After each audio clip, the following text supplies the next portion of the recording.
Bienvenue dans Au quotidien sur LMTV Sarthe en ce vendredi 2 février avec à la présentation du journal ce soir Enzo Maubert. Bonsoir Enzo. Bonsoir Laure et bonsoir à tous. Au sommaire, vos invités du journal ce soir en première partie.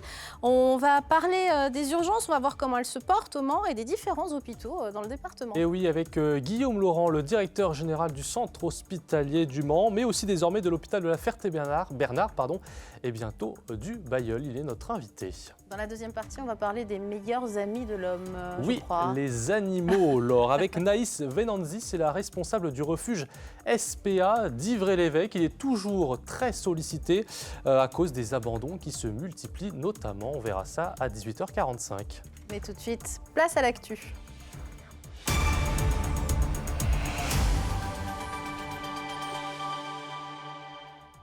À la une de ce journal, en ce vendredi 2 février, les taxis manifestent en Sarthe.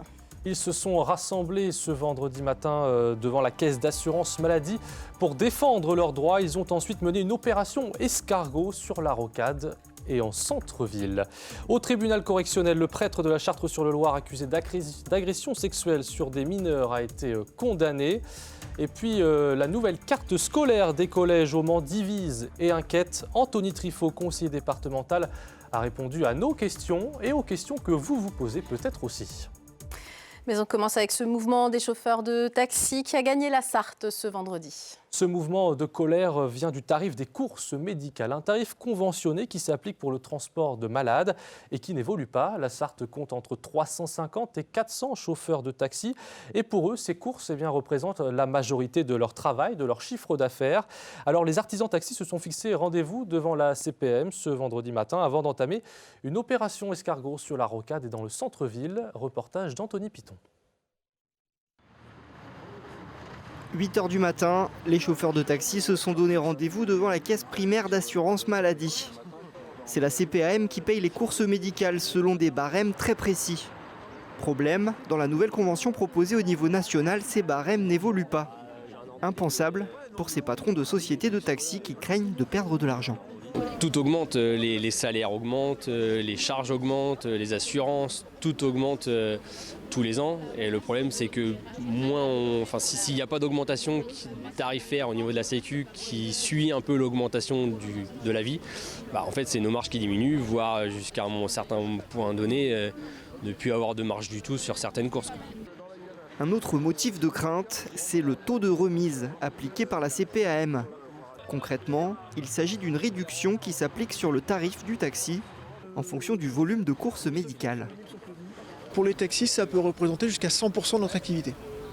Voilà, donc ça veut dire que demain, si on ne signe pas la convention nationale, c'est une mort de l'entreprise. Dans les textes actuellement, l'année prochaine, l'assurance maladie est en mesure, si elle le souhaite, de baisser nos tarifs. Et nous ne pourrons quasiment rien faire. Les négociations et les discussions avec les taxis ne font que commencer. Les taxis sartois n'excluent pas d'autres actions.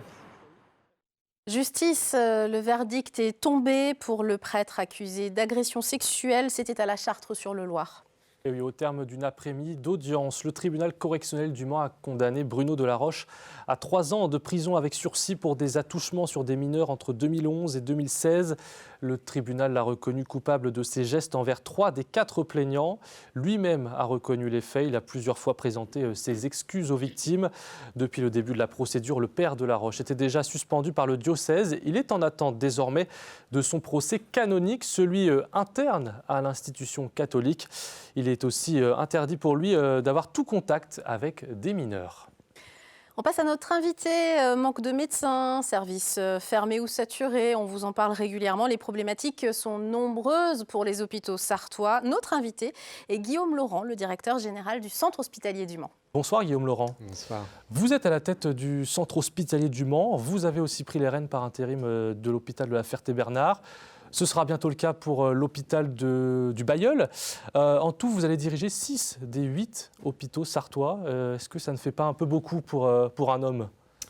Alors, c'est un ensemble d'hôpitaux qui représente 2700 lits, plus de 7000 professionnels, 650 millions d'euros de budget. C'est une force de frappe considérable pour la santé des Sarthois. Moi, je le vois vraiment comme un défi collectif. Bien sûr, je ne travaille pas seul. Il y a toute une équipe de direction autour de moi et puis des compétences médicales, paramédicales. Et on va travailler ensemble pour la santé des Sarthois. Alors ces prises de fonction, est-ce que ça veut dire aussi qu'on réfléchit finalement à une autre manière d'envisager les soins sur le département? Est-ce qu'on peut imaginer des collaborations entre les différents établissements en Sarthe?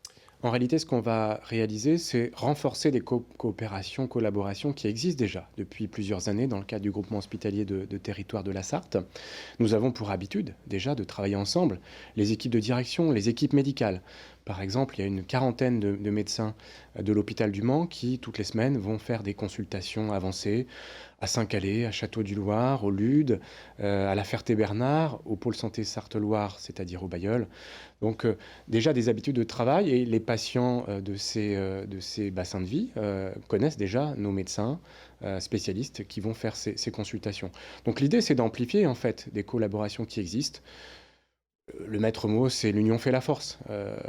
Devant la raréfaction des ressources médicales, des compétences médicales, on peut mutualiser, on peut faire un travail d'équipe pour rapprocher notamment les médecins de la population.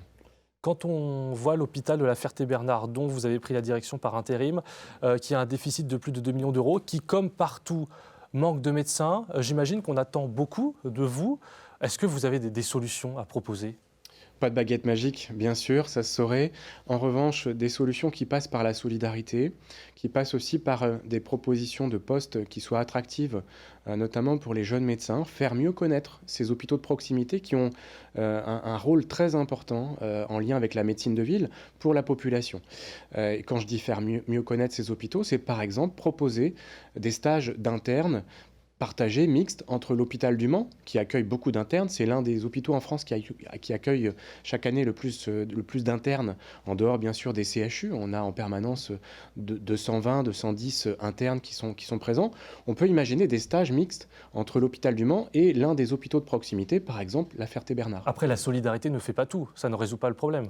Non, par contre, il y a possibilité aussi de s'appuyer sur des compétences paramédicales. On souhaite former davantage d'infirmiers de pratique avancée, par exemple, et à tel point que nous avons le projet de monter une formation d'infirmiers de pratique avancée au Mans d'ici 2025, en lien avec la faculté de santé d'Angers. Un mot sur les urgences du Mans. Comment elles se portent? On a connu des périodes très compliquées.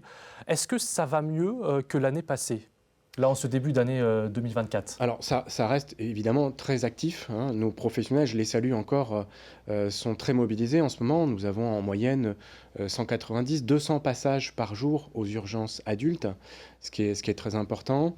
Des moments de tension importants aussi, à savoir voilà, parfois des manques de lits. Alors ce qu'on a pu faire, et c'est un élément très positif par rapport à la période de l'hiver dernier, c'est que cet hiver, nous pouvons compter sur davantage de soignants présents. Qu'est-ce qui s'est passé? Vous avez réussi à recruter? Oui, en 2023, nous avons recruté au global une cinquantaine de médecins, 150 infirmiers, 120 aides-soignants.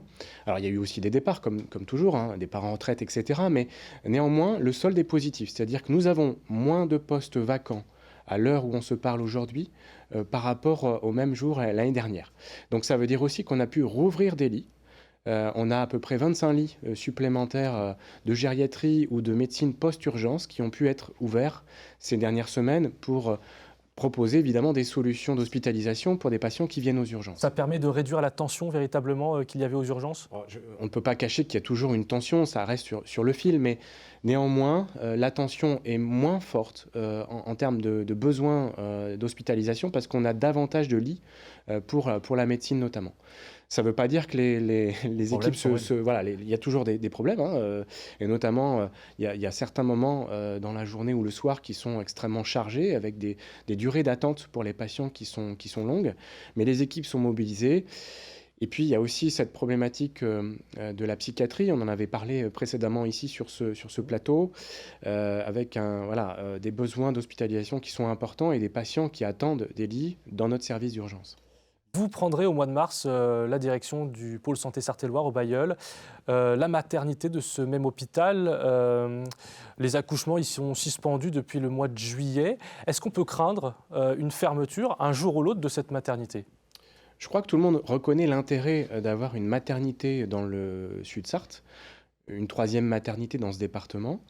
Les besoins sont là, donc personne ne souhaite la fermeture de cette maternité. Mais pour l'instant, elle n'accueille plus l'accouchement. Alors voilà, après il y a le principe de réalité qui repose surtout sur le principe de sécurité.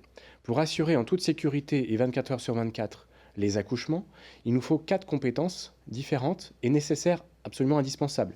Une sage-femme, un gynécologue obstétricien, un anesthésiste et un pédiatre. C'est ce qui pose difficulté, c'est que nous n'avons pas pour l'instant la garantie d'avoir tout le temps en permanence, 24 heures sur 24, ces 4 compétences. Alors comment font les femmes enceintes justement là, qui sont dans ce secteur-là? On les reporte vers l'hôpital du Mans par exemple? Il aurait proposé un suivi à la maternité du pôle santé Sarthe-Loire. Les sages-femmes sont là, il y a des gynécologues obstétriciens qui réalisent des consultations. Donc tout le suivi avant l'accouchement, et même après l'accouchement, peut être fait en proximité à l'hôpital du Bailleul. Les consultations sont là, les échographies, etc.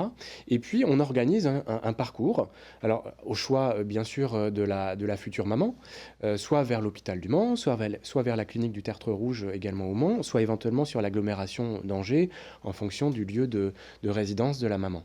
Merci Guillaume Laurent, directeur général du centre hospitalier du Mans. Merci. Beaucoup de sujets à aborder. On vous réinvitera pour d'autres sujets très certainement. Allez, on passe à l'éducation maintenant. À la rentrée prochaine, une nouvelle sectorisation des collèges publics sera mise en place au Mans, Enzo. Et oui, des modifications de la carte scolaire devenues nécessaires 10 ans après la dernière mouture pour permettre notamment au département d'envisager les futurs travaux dans les établissements et de préserver un bon climat d'apprentissage au sein des collèges. Cette nouvelle carte prend aussi en compte le nombre d'élèves qui évolue à la baisse, 426 élèves en moins en collège et lycée sarthois à la rentrée prochaine, mais aussi l'évolution de l'urbanisation dans les différents quartiers de la ville. Laure. Alors c'est une nouvelle carte évidemment qui ne plaît pas à tout le monde. Et oui, notamment à certains parents d'élèves et enseignants du collège Berthelot à qui nous avons tendu notre micro hier. Ce vendredi, le conseiller départemental en charge de cette nouvelle carte a accepté de répondre à nos questions sur le sujet. Rencontre avec Anthony Trifot. Anthony Trifot, merci de nous recevoir pour parler de ce sujet de la sectorisation. Parlons un peu chiffres. Cela concerne 11 collèges du Mans sur les 14. Les modifications qui sont apportées, c'est ça? Oui, on a voulu apporter une sectorisation qui ne déstabilise pas les établissements et qui ne supprime pas des moyens éducation nationale. On est très attaché au maillage territorial et au maintien des moyens éducation nationale dans les collèges. Donc ça va concerner 6% des collégiens de 6e du Mans et un impact sur environ 93 familles sur l'ensemble des 11 collèges qui sont concernés par la sectorisation. C'est à partir de la 6e que cette sectorisation va s'appliquer, avec toujours des dérogations possibles acceptées par la direction académique pour les fratries ou pour les familles qui souhaiteraient maintenir leurs enfants dans certaines options sur les collèges du Mans. Parlons du cas du collège Berthelot. Enseignants, parents d'élèves nous ont alertés, nous, médias, lors de la manifestation nationale des enseignants qui avait lieu ce jeudi 1er février, avec des trajets pour certains élèves qui vont être beaucoup plus longs du fait de cette nouvelle sectorisation. Oui, alors la sectorisation, elle a été travaillée dans un intérêt général et en effet, quelques difficultés légitimes de familles qui peuvent voir aujourd'hui un déplacement plus allongé. C'est vrai, quand on est à 300-400 mètres d'un collège aujourd'hui et qu'on va passer à 1 km, je ne peux pas nier que le temps de trajet a été modifié. Néanmoins, il a été travaillé avec les services de la CETRAM, bien vérifié que dans l'ensemble des points dans lesquels on proposait des modifications de secteur, les familles avaient toujours des possibilités de transport en commun sur la ville. Mais voilà, ça répond toujours à la réussite des élèves, avec un temps de trajet parfois qui peut être un peu plus long, mais ça ne répondra jamais à quelques difficultés personnelles. Les enseignants de ce collège parlent d'une problématique de mixité sociale qui va être impactée négativement suite à cette nouvelle sectorisation. Un mot sur ce sujet ? Alors, on est très déjà attentif à cette mixité sociale et d'ailleurs, avec la collectivité, l'ensemble des élus qui ont travaillé sur ce sujet-là de la sectorisation, avec un groupe de travail spécifique d'élus qui a été constitué, je me suis engagé à mettre en place un travail partenarial sur la mixité sociale sur les 10 prochaines années, car cette première sectorisation qui a été mise en place ne permettra pas d'améliorer la mixité sociale à court terme. Sur le collège de Berthelot, si nous ramenons en chiffres, c'est environ, même en ayant un chiffre un peu plus haut, une quinzaine d'élèves qui pourraient sortir du collège Berthelot pour aller éventuellement sur le collège Roger Vercel, avec des dérogations qui pourraient être acceptées. On est sur un chiffre minime qui ne déstabilisera pas la mixité sociale du collège Berthelot aujourd'hui. Anthony Trifot, merci de nous avoir reçus. L'élu qui indique par ailleurs qu'il va rencontrer l'association des parents d'élèves du collège Berthelot dans les prochains jours. Visite de la secrétaire générale de la CFDT ce vendredi au Mans. Que venait faire la chef du premier syndicat de France? Eh bien, je vais vous le dire tout de suite, Laure. Alors déjà, il faut savoir que Marie-Lise Léon, eh bien, elle est née au Mans. Elle a toujours eu des attaches familiales ici. Elle nous a confié aussi être une fervente supportrice du MSB. Mais ce vendredi, elle ne venait pas pour assister à un match de basket, mais pour participer à une session de formation de la CFDT Pays de la Loire sur la question de l'engagement syndical. Il s'agissait notamment de dessiner les contours d'un nouveau chantier pour le syndicat, maintenir la très forte dynamique d'adhésion qu'a connue la CFDT. En 2023, plus 88 000 adhérents au niveau national et une centaine d'adhérents en plus pour la Sarthe. On l'écoute. On a une proportion égale hommes-femmes en termes de nouveaux adhérents et nouvelles adhérentes, tous les secteurs professionnels confondus, et 25% ont moins de 30 ans. Donc on a aussi des jeunes qui rejoignent la CFDT et c'est une excellente nouvelle. Aujourd'hui, on se rend compte que prendre un mandat pour 3-4 ans, ça n'est pas forcément ce que veulent les nouveaux adhérents. Donc c'est leur permettre de mener un projet sur un sujet qu'ils choisissent sur une durée déterminée. Ça peut être 6 mois, ça peut être 1 an, ça peut être beaucoup moins. Voilà pour les informations. Restez avec vous, une page de pub, la météo, et on se retrouve pour la suite.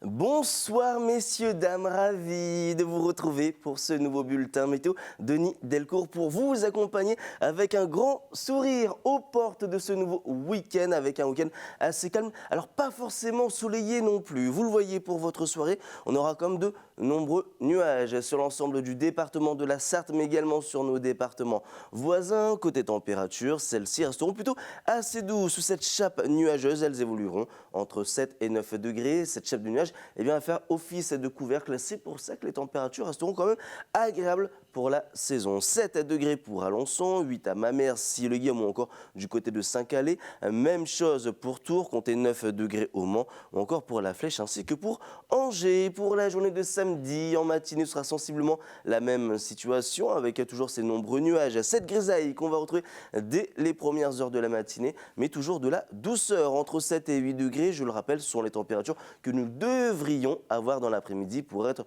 plutôt conforme au normal de saison. Alors dans l'après-midi, justement, le thermomètre va lui continuer de grimper entre 10 et 12 degrés. 10 degrés du côté de Sablé-sur-Sarthe, 11 à Alençon, Mamers ou encore du côté de Laval. Idem pour Saint-Calais et pour Tours. 12 degrés du côté de Vendôme ou encore du côté d'Angers. Pour la journée de dimanche, un ciel plutôt variable avec une alternance d'éclaircies, de passages nuageux et encore les éclaircies plutôt au nord du département. Les températures entre 11 et 12 degrés, ça restera plutôt bien homogène et assez stationnaire dans l'ensemble. Et pour la journée de lundi, on se dirige vers le même programme météo avec toujours cette grisaille. On pourrait également retrouver quelques gouttes de pluie. On affinera bien évidemment tout ça lors d'un prochain bulletin météo. Le temps pour moi de vous souhaiter une très bonne soirée, surtout un excellent week-end.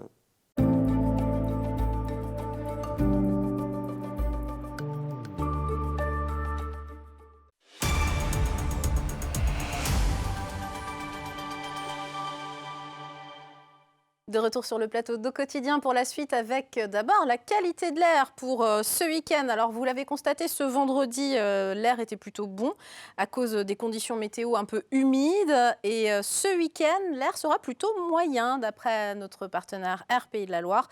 L'ozone reste le polluant majoritaire dans les prochains jours, un polluant présent en ville mais tout autant à la campagne. Mais je vous rassure, rien de très impactant pour votre santé, fort heureusement. Merci Laure. Bonsoir Naïs Venanzi. Bonsoir. Vous êtes la responsable du refuge SPA d'Ivry-l'Évêque. C'est cela. L'année 2023 a été marquée par une forte activité des refuges partout en France.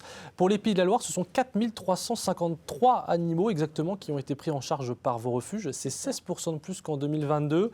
Ça veut dire aussi qu'il y a plus d'abandon d'animaux, en tout cas que ça continue? Oui, ça continue, ça ne s'arrête pas. Alors, il y a deux types d'abandon, forcément. Il y a ce qu'on appelle l'abandon traditionnel, les gens qui veulent se déposséder des droits, de leurs droits sur leurs animaux, donc ils se présentent directement chez nous, prétextant les raisons qu'on évoque habituellement, l'arrivée d'un enfant, un déménagement, un décès, passons. Et vous avez également tout ce qui est abandon sauvage, donc les sorties de fourrière. Et là, effectivement, nous-mêmes à Ivry-l'Évêque, nous sommes très souvent sollicités. On est un petit peu à flux tendu, en fait, toute l'année. Ça fait plusieurs années qu'on l'a remarqué, ça.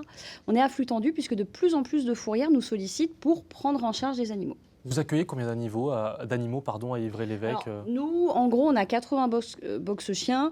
Donc ça fait une moyenne de 80 chiens, mais on monte à 90, 95 quand on a la chance d'avoir des chiens qui s'entendent. Et c'est sensiblement la même chose aux chats, 80 chats, 100 chats. Alors il y a les chiens, les chats, il y a aussi les nouveaux animaux de compagnie. Vous avez constaté ce phénomène d'abandon des nacs. On ne sait pas quoi faire de son serpent au bout d'un moment quand on l'a dans son vivarium, c'est ça? Alors effectivement, depuis les confinements successifs ont généré effectivement pas mal d'engouement pour ces petits animaux qui sont pratiques à gérer à la maison. Mais dès que le retour à la vie normale arrive, forcément, c'est un petit peu gênant d'avoir un lapin et de curer sa cage. Donc, ouais, ça, on l'a constaté aussi. Donc là, aujourd'hui, on a 3 lapins. On héberge 3 lapins. On avait des petites souris, mais elles ont toutes été adoptées. Et nous, on a des cochons d'Inde aussi. Voilà. Est-ce que vous pensez qu'avec l'inflation, aussi la hausse des coûts, peut-être qu'avoir un animal, ça coûte plus cher, les abandons ont aussi augmenté à cause de ça? Ouais, on l'entend, ça. On l'entend. Il y a aussi des gens qui, en fait, nous appellent à l'aide. Alors, je ne vais pas vous dire qu'ils nous appellent simplement à l'aide parce que, voilà, c'est pas forcément facile pour eux non plus d'avoir la démarche de demander de l'aide, mais au moins, ils préfèrent nous demander de l'aide soit alimentaire, soit vétérinaire, afin d'éviter un abandon. Mais effectivement, l'inflation est passée par là et il y a des demandes de prise en charge aussi parce que les gens n'arrivent plus à joindre les deux bouts, ni pour eux, alors encore moins pour leur animal, quoi. Il faut rappeler qu'un animal, c'est un engagement quand on en prend un. Ça, c'est un très bon slogan, c'est le nôtre, c'est l'adoption responsable. Donc c'est un engagement qu'on prend sur 10, qu'on prend sur 15 ans. Voilà, tout dépend de l'âge à laquelle effectivement on adopte l'animal. Si c'est un loulou de 10 ans, on l'aura peut-être que pour 5 ans, mais on se doit de respecter sa fin de vie et de tout faire pour que ça se passe très bien. Donc justement, vous avez des animaux à adopter, vous nous avez proposé 2 futurs compagnons, on espère qu'ils vont trouver preneur. D'abord un chat qui s'appelle Orlando. Orlando, voilà, je triche un peu parce que c'est le chouchou qui est dans mon bureau. Forcément, je peux vous en parler parce que je le connais très bien, Orlando. C'est un petit mimi en fait qui est porteur de ce qu'on appelle le sida du chat. Donc en soi, c'est pas très grave d'avoir cette pathologie-là. Il faut juste le savoir. Il ne pourra partir du coup dans un foyer qu'avec des chats également porteurs du sida. Et notre beau gosse porte un peu de gingivite aussi, c'est-à-dire qu'il a une inflammation des gencives. Et donc de temps en temps, il faut l'emmener chez le vétérinaire parce que c'est douloureux. Donc voilà. Mais c'est une petite pépite, Orlando. Et il y a un chien aussi, Lasco, je crois, un très joli nom. Lasco, c'est un loulou qui est super sympa, qui est arrivé chez nous en provenance d'une fourrière, comme Orlando juste avant. Et c'est un loulou qui s'entend donc difficilement avec les autres animaux, mais vous voyez, on l'a emmené dans une école la semaine dernière et il adore les enfants. On l'a emmené justement pour le sortir un petit peu de son quotidien. Il est très calme, il est très posé, il est très obéissant, un petit peu âgé, mais bon, après, ça ne change rien, effectivement. Donc, on aimerait bien pouvoir lui trouver rapidement un foyer d'adoption. Donc pour ça, comment on fait si on veut les adopter, Orlando et Lasco? On peut aller au refuge? Bien sûr, vous venez au refuge. L'idéal, c'est de venir en famille. Vous venez avec tous les membres du foyer, la maman, le papa, les enfants. Voilà. S'il y a un autre chien, alors pas forcément que pour Lasco et Orlando, mais si vous avez un projet d'adoption, que vous avez déjà un chien, n'hésitez pas à venir avec. On match tout de suite, si les personnalités peuvent concorder ou non. Et puis après, si tout se passe bien, on fait compléter les petites formalités habituelles, le certificat d'engagement et de connaissance, parce que c'est très important depuis la publication du dernier décret. Et puis voilà, tout peut très bien se passer en une seule journée. Et donc Ivray-l'Évêque, le refuge, est ouvert du lundi au dimanche de 14h15 à 17h30, sauf le jeudi. Merci Naïs Venanzi. Je vous en on prie. croise les doigts Merci. pour ces deux petits loulous. Merci à vous. Et merci pour nos amis à quatre Eh oui. pattes. Les Bon. invités de lundi, Les Jean-Christophe invités- Gavalet. oui. Alors là aussi, on va parler nature avec lui, puisqu'on fera avec lui le bilan des sentinelles de la nature. Jean-Christophe Gavalet est le président de Sarthe Nature Environnement. Et puis en deuxième Un partie... écrivain. Auteur, journaliste, écrivain, enfin il fait plein de choses, c'est Pierrick Bourgault. Et vous le connaissez certainement pour avoir écrit et fait les photos de l'écho des bistrots, mais aussi de l'Atlas des vins insolites, de nos racines paysannes également. Un vrai succès, bref, on va dire, je crois. de vrais succès. Et l'écho des bistrots est réédité. C'est la raison pour laquelle il vient nous en reparler. Et tout de suite, c'est les Sartois du Web. Avec Aurélien Caillos et toute sa bande. Merci de nous avoir suivis. À bientôt. Bon week-end. Bon week-end.